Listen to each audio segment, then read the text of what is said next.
Assalamualaikum warahmatullahi wabarakatuh. Selamat datang kembali di channel Aksara Islam. Sahabat beriman, selain sebagai kitab suci umat Islam yang memberikan petunjuk kepada jalan yang benar, ternyata Al-Quran juga memberikan pertolongan di alam kubur dan akhirat. Dalam sebuah hadis Rasulullah Shallallahu Alaihi Wasallam bersabda, "Aku tinggalkan kepada kamu dua perkara. Kamu tidak akan tersesat selamanya selama kamu berpegang dengan kedua-duanya, yaitu kitab Al-Quran dan sunnahku." Hadis riwayat Al-Hakim. Kemudian, siapakah yang diberi pertolongan oleh Al-Quran ketika di alam kubur dan akhirat? Beginilah orang yang mendapatkan pertolongan dari Al-Quran pada saat di alam kubur dan akhirat. Ketika hidup di dunia, mereka adalah rajin membaca Al-Quran, mentadaburi, memahami, menghafalkan, dan mengamalkannya dalam kehidupan sehari-hari. Sebagaimana Rasulullah Shallallahu Alaihi Wasallam bersabda dalam sebuah hadis, "Bacalah Al-Quran karena Al-Quran akan datang pada hari kiamat nanti sebagai pemberi syafaat bagi yang membaca. Mentadaburi dan mengamalkannya, bacalah dua cahaya yaitu surah Al-Baqarah dan Al-Imran karena keduanya datang pada hari kiamat nanti. Seperti dua awan atau seperti dua cahaya sinar matahari, atau seperti dua ekor burung yang membentangkan sayapnya. Keduanya akan menjadi pembela bagi yang rajin membaca dua surat tersebut." Hadis riwayat Muslim.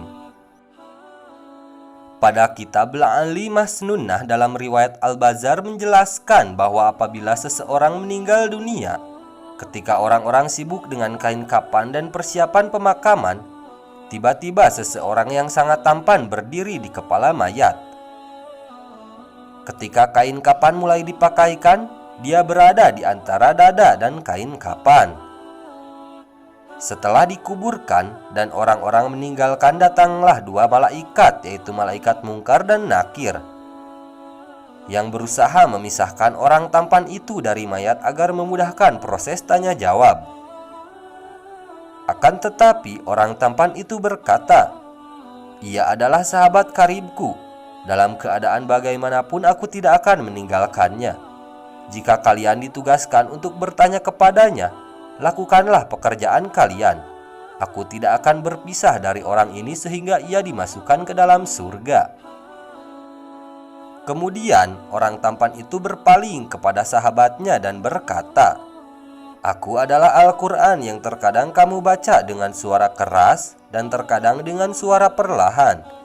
Jangan khawatir setelah menghadapi pertanyaan Mungkar dan Nakir ini. Engkau tidak akan mengalami kesulitan." Setelah para malaikat selesai memberikan pertanyaan, ia melemparkan tempat tidur dan permadani dari sutera yang penuh dengan kasturi dari Mala'il A'la.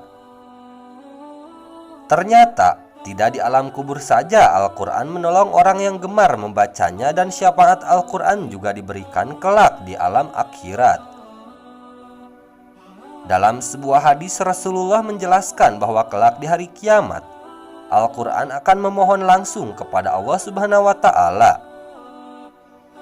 agar menganugerahkan kepada pembacanya sebuah mahkota kemuliaan.